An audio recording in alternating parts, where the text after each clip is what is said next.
출애굽기 6장 1절에서 8절까지 한 절씩 교독하겠습니다. 여호와께서 모세에게 이르시되 이제 내가 바로에게 하는 일을 내가 보리라. 강한 손으로 말미암아 바로가 그들을 보내리라. 강한 손으로 말미암아 바로가 그들을 그의 땅에서 쫓아내리라.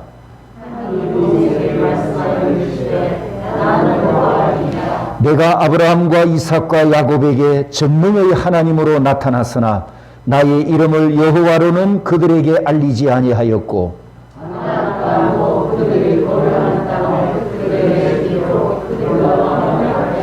이제 애굽 사람이 종으로 삼은 이스라엘 자손의 신음소리를 내가 듣고 나의 언약을 기억하노라.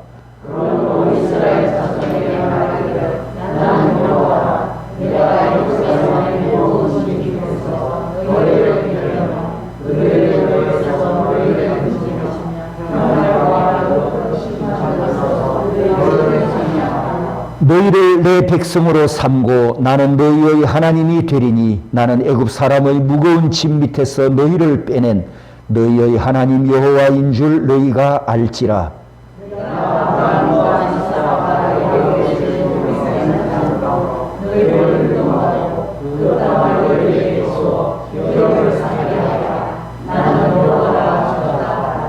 아멘. 성경을 기억하시는 분은 방금 읽은 이 본문이 뭔가 어디서 좀 본 것 듯한 익숙한 느낌이 들 건데 3장에도 이와 같은 내용이 비슷하게 기록되어져 있습니다. 6장은 출애굽기에서 아주 중요한 장입니다. 하나님의 세상 경영 원칙을 선언하시고 다르게는 여호와의 목적 선언 따라서 합니다. 하나님의 목적사. 하나님께서 앞으로 어떻게 세상을 통치하시고 자기 백성을 이끌어 가실 것인가, 그 구원 역사에 대한 목적을 하나님께서 6장에서 말씀하십니다.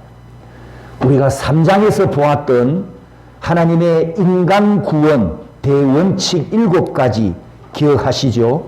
감정동사 3개와 사역동사 4개가 3장 7절 8절에 있습니다.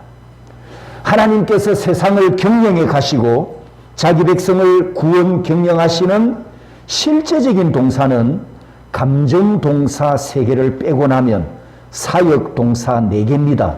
내려가서 건져내고 인도하여 데려가리라, 이렇게 말씀하셨는데 오늘 본문을 읽은 6장에 와보면 하나님의 목적 선언, 하나님의 목적 사도 4개의 동사로 선포하는 것을 보게 됩니다. 속량하여 내 백성으로 삼고 너희가 알지라 기업을 삼게 하리라 하신 말씀입니다. 하나님께서 이집트에서 건져내는 자기 백성들에게 앞으로 내가 너희들을 이렇게 경영하겠다는 위대하고 원대한 계획을 선포하신 말씀입니다. 성도 여러분, 출애굽기 강론을 듣는 여러분 중에 특별히 오늘과 다음 시간 이 6장 말씀을 들으면서 우리가 하나님의 구원 경영 속에 들어가 우리 교회 교인들 중에서도 큰 일꾼이 나오기를 소원합니다. 지금도 모두 훌륭한 성도들이고 큰 일꾼들이지만 특별히 3장과 6장 말씀 때문에 이 말씀을 보면서 이 말씀처럼 더 크게 쓰임받는 큰 일꾼들이 나오기를 소원합니다. 왜 제가 지금 이렇게 표현하는지 오늘과 다음 시간 여러분이 6장 강론을 들어보면 알게 될 겁니다. 제 간증을 좀 하겠습니다. 제가 처음 목회를 시작하고 신학을 배우는데 제 안에 있는 지적 욕구를 신학교에서 다 채울 수가 없었습니다. 그때 당시에 신학교가 그런 환경이었기 때문입니다. 그런데 그때는 우리 교단 선배들이 타 교단과 교류를 안 하고 있을 때여서 타 교단 신학교에 근처도 못 가도록 그렇게 선배들이 아주 음악의 교회 행정을 펼칠 때입니다. 그러면 이제 결국 혼자서 연구하고 혼자서 노력할 수밖에 없는 상황이라 저 혼자 공부하고 연구하려고 제가 그때 부산에서 목회를 시작했으니까 선배들 몰래 고신대학원에 도둑 강의를 들으러 가기도 하고 그런 식으로 몰래 공부를 했습니다.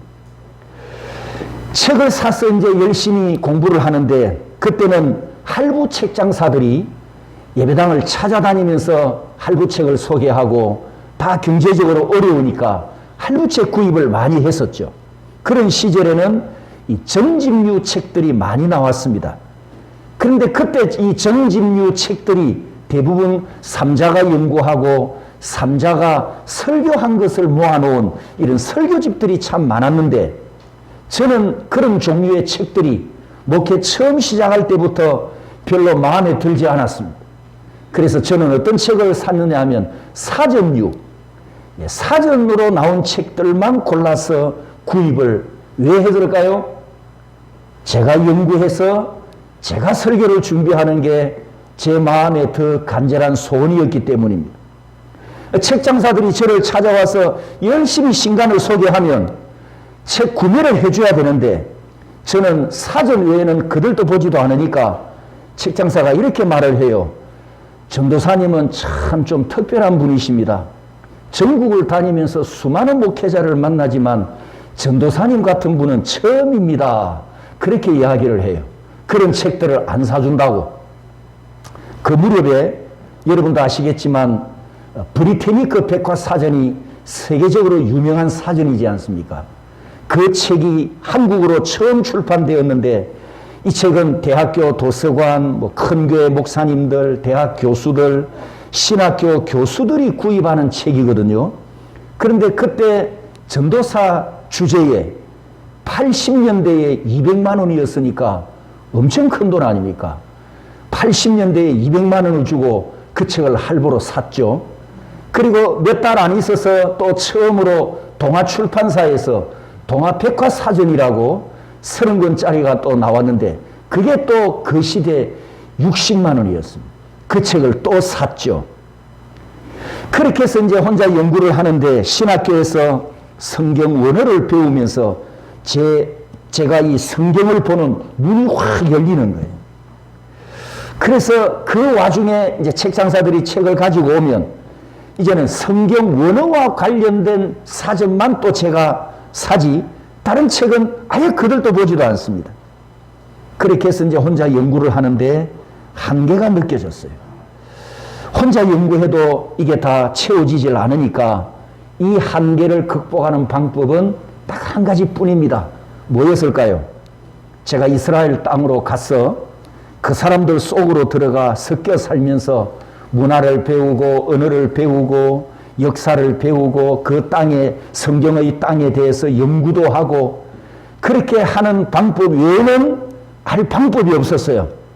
그래서 이제 이스라엘로 갈 생각을 하고 내 처지를 돌아보니까 옆에는 큰 혹이 하나 붙었지요. 그 사이에 또 작은 혹이 하나 태어났네요. 그리고 아내 뱃속에는 또 작은 혹이 하나 생겼습니다. 내가 가더라도 가족 생계를 책임져 줘야 되는데 당시 저는 그럴 능력이 없어서 할 수 없이 이스라엘로 가는 걸 포기를 했습니다. 아마 그때 제가 독신이었다면 이스라엘로 갔을 수도 있습니다. 그렇게 이제 세월이 한참 지난 후에 제가 목회 은퇴를 약 10여 년 앞둔 이런 시점에 성경을 다시 원전으로 접근하는 키아즘, 제가 키아즘을 많이 이야기했죠. 병행구조. 이 키아즘을 만나면서 80년대 그때 제가 처음 목회를 시작했을 때 성경을 원전으로 보고 원전으로 연구해서 해석하고 설교하는 이 불씨가 다시 제 안에서 살아나는 그런 느낌을 느끼고 있습니다. 그 결과가 여러분이 지난 5년여 동안 메시지를 들었던 로마서, 창세기, 또 요한계시록, 마태복음 24장과 25장, 그리고 룻기 강의 설교들이 그 열매였습니다. 제가 왜 이 간증을 하느냐 하면 이 간증을 드리는 이유, 중요한 핵심은 이제 지금부터입니다.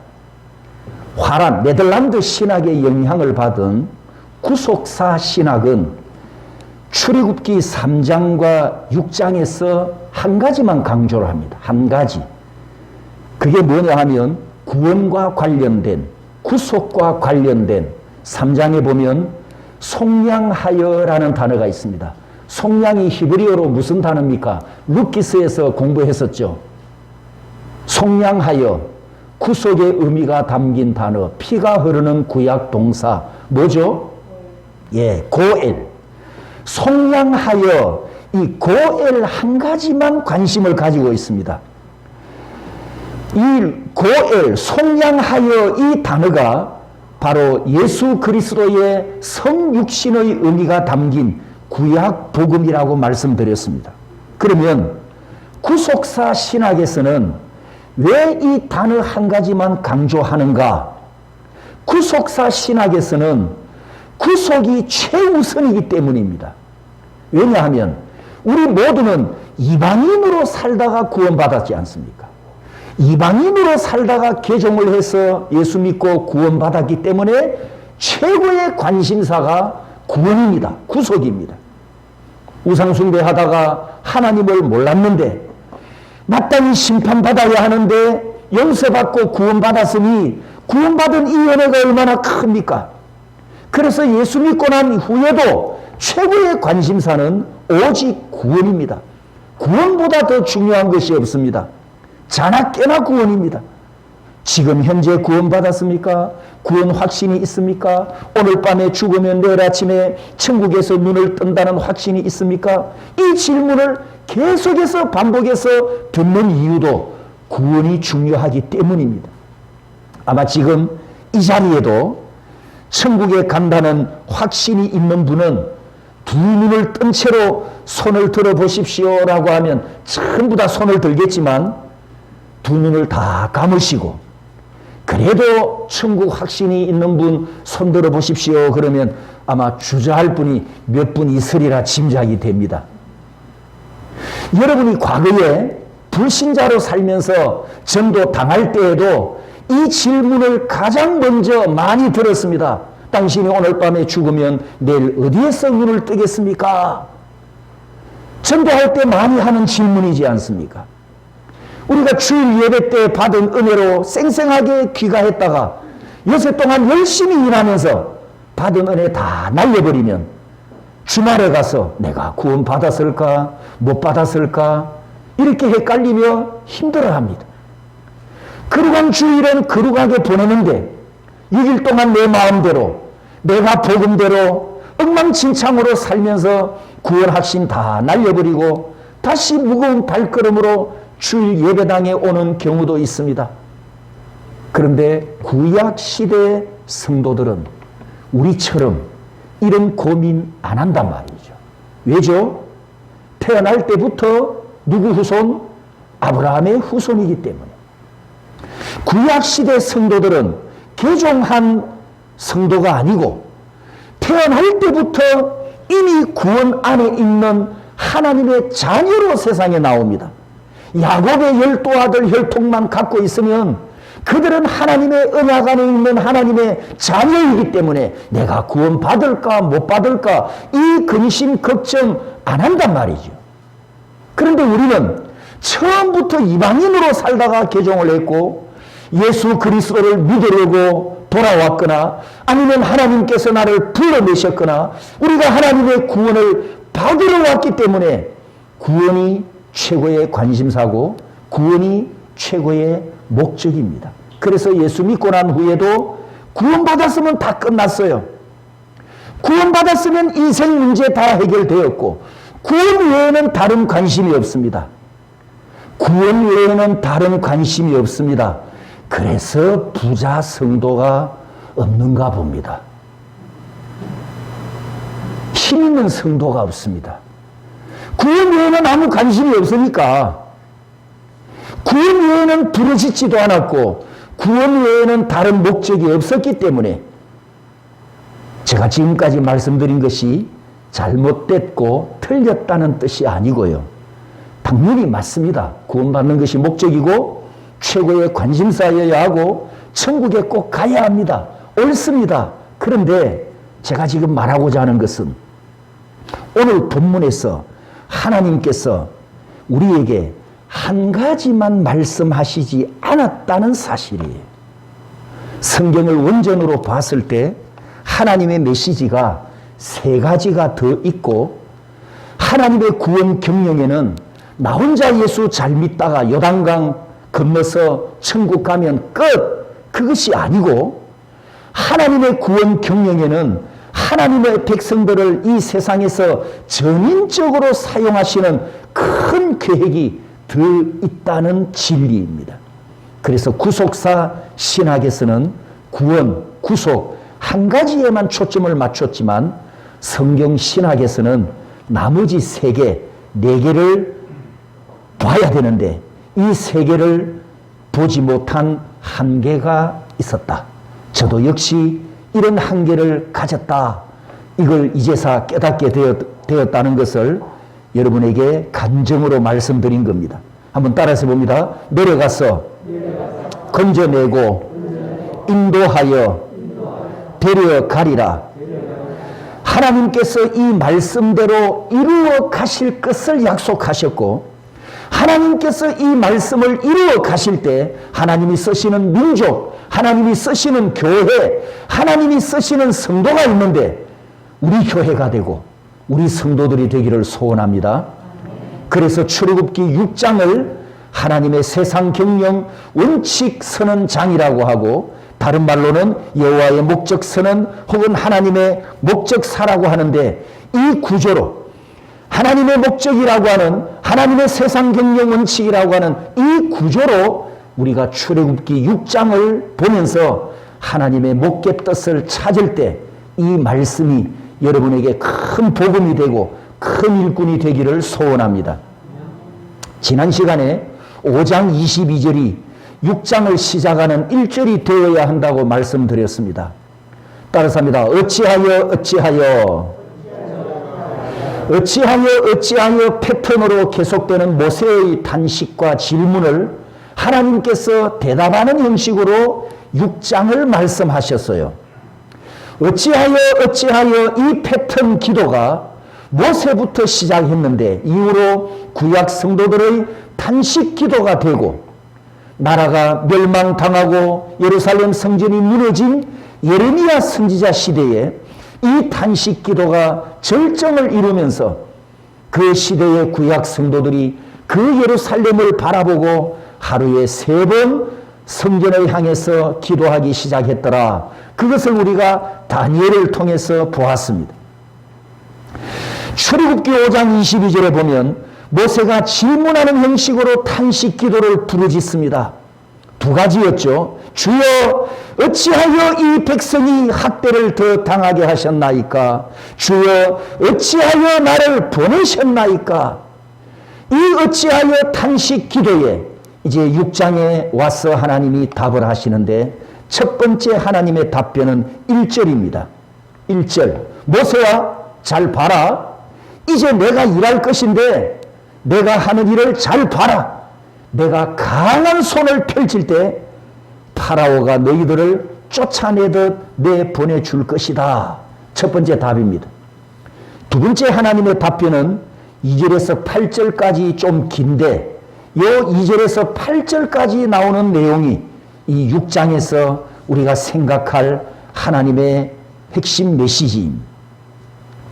두 번째 답변이 2절에서 8절까지 계속되는데, 2절과 6절과 8절에 보면 똑같은 말씀이 나옵니다. 따라서 해볼까요? 나는 여호와라. 따라서 합니다. 아니 야훼. 몇 번 기록되었다고요? 3번 기록되었습니다.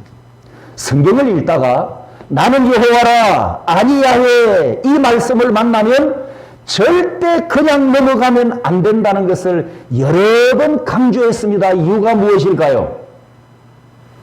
하나님이 쭉 말씀을 해놓고 끝에 가서 나는 여호와라 이렇게 말씀하는 의미가 뭐라고 했죠? 그 의미 때문에 그냥 넘어가면 안 된다 그랬거든요. 누가 기억하실까요? 나는 여호와라. 이게 무슨 뜻일까요? 예, 잊어주셔서 감사합니다.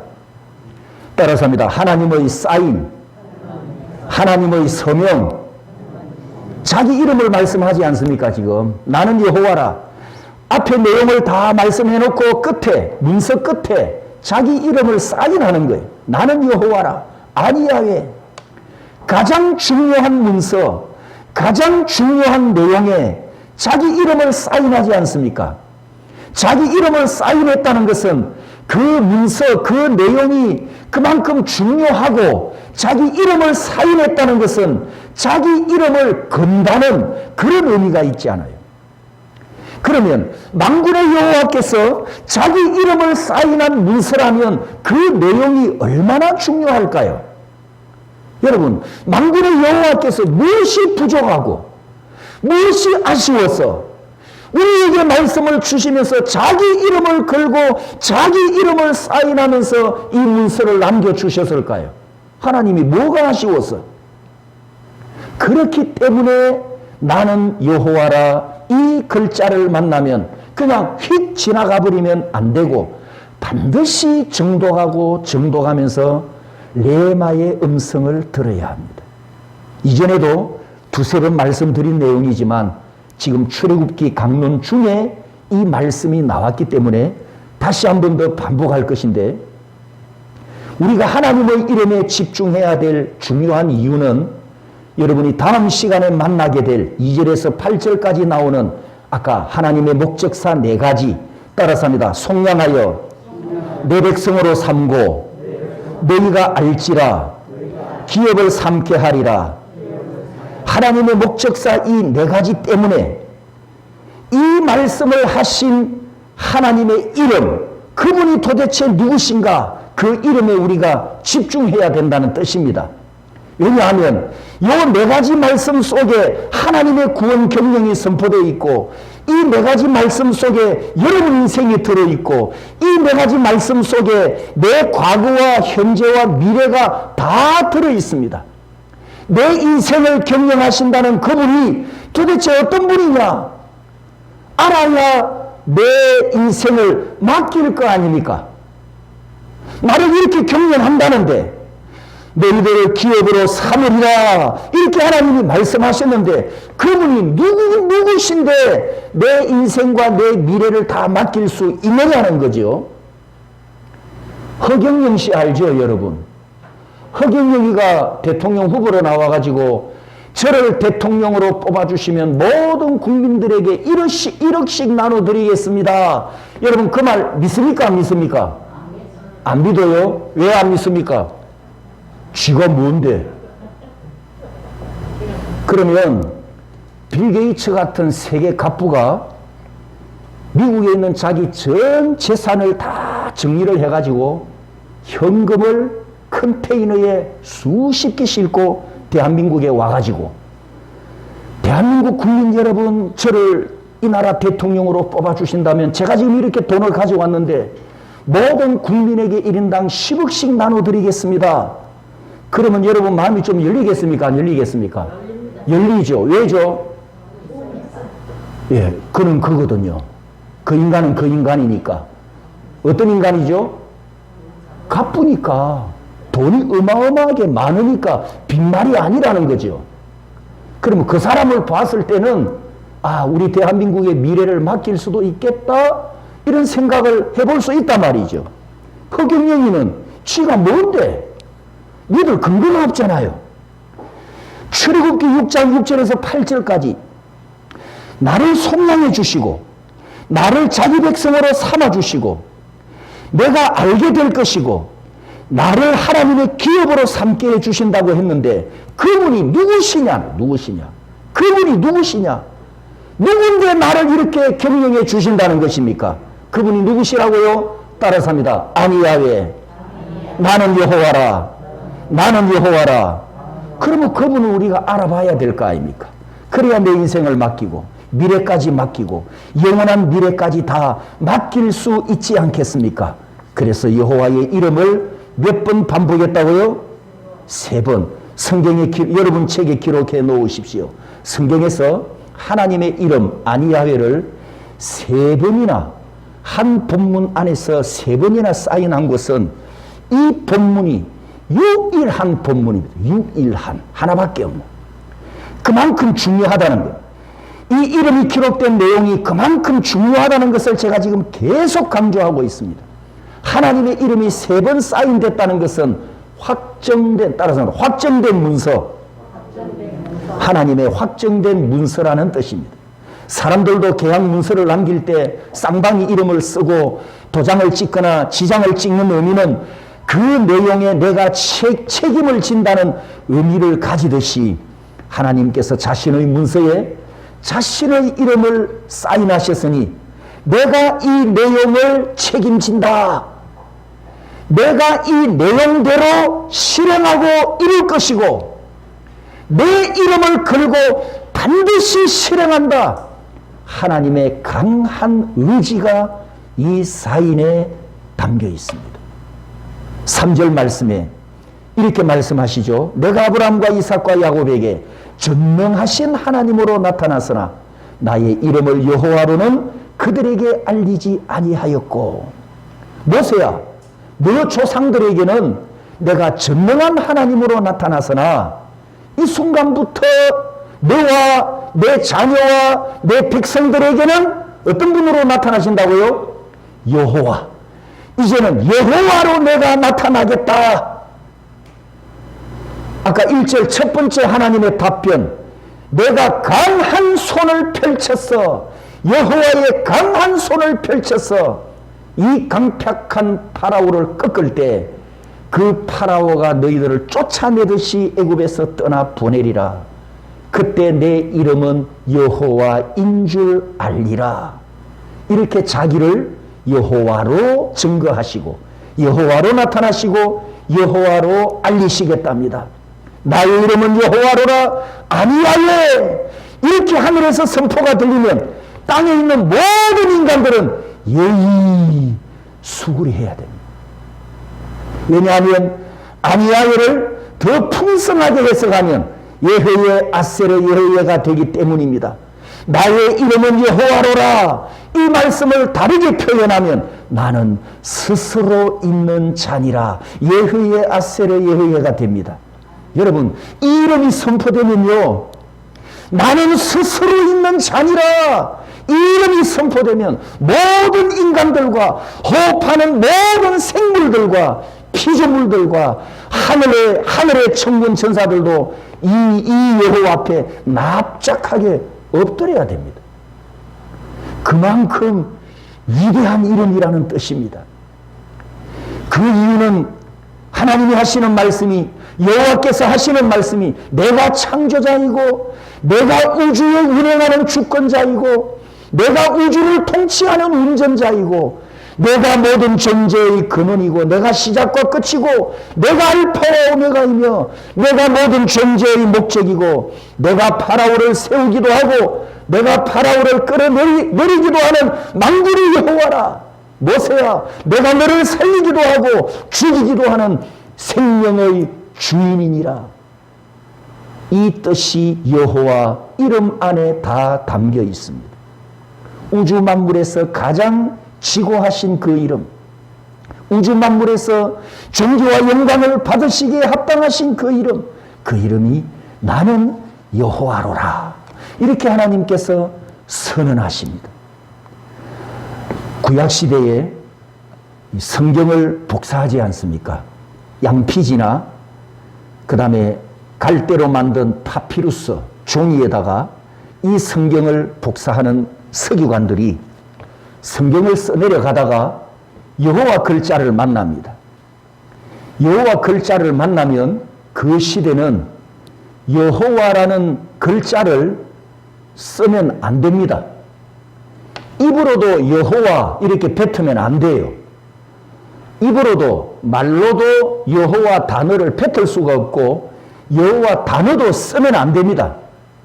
그래서 어떻게 했느냐? 따라서 합니다. 네 글자잖아요. 헤이 바브 헤이 요드. 여호와 글자가 히브리어로 네 글자거든요. 그래서 뭐라고 쓰느냐 하면 네 글자 이렇게 썼어요. 그럼 이제 이렇게 되겠죠. 우리는 성경을 읽을 때 여호와께서 이르시되 이렇게 읽지 않습니까? 그러면 구약 성도들은 뭐라고 읽어야 됩니까?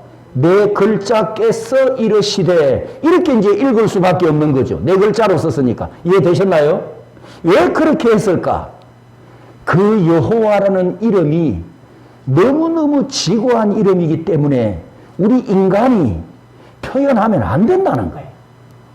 그래서 구약시대 역사가 오랫동안 흘러가면서 여호와라는 발음을 잊어버렸답니다. 안 썼으니까. 그래서 지금도 여호와라는 이름에 대한 여러 단어가 있습니다. 여호와, 야훼, 예슈아, 요수아, 예호바, 호세아, 한 열 몇 가지 발음이 있습니다. 열 몇 가지. 이제 제일 우리가 많이 쓰는 게 영어권에서는 야훼라고 쓰고 우리 한글에는 여호와라고 되어 있습니다만 지금 유대인들은 이제 예호바라고 씁니다. 예호바. 아무튼 이 이름이 너무나 지고한 이름이기 때문에 여호와라는 이름을 표현 못하고 내 글자를 써내려 가다가 자, 점이 있잖아요. 획이 있고 히브리 글자는 점 하나가 글자고 획 하나가 글자가 되는데 이 서기관이 성경을 복사하다가 아이고 실수로 내 글자를 틀리게 썼어요. 그럼 어떻게 하냐? 양피지가 얼마나 비쌉니까? 앞에 써내려간 게 있잖아요. 이제 마지막 한 장만 기록하면 되는데 실수했어요. 그러면 그 앞에 기록된 한 권 양피지 두루마리 양피지를 그대로 싸서 깨끗한 땅에다 묻고 붓도 땅에 묻고 실수했으니까 자신은 성전에 가서 정결한 의식을 하고 와서 새 양피지를 펴놓고 새 붓을 들고 다시 써내려 갈 만큼 여호와 이름을 존귀하게 높였다라는 이야기입니다. 우리는 지금 신약 시대에 살고 있는데 우리가 구약처럼 이렇게 예수 믿을 수는 없죠. 우리에게 여호와는 사랑의 아버지이시잖아요. 사랑의 아버지이긴 하지만 너무 가벼운 여호와처럼 여기면 안 되겠지요.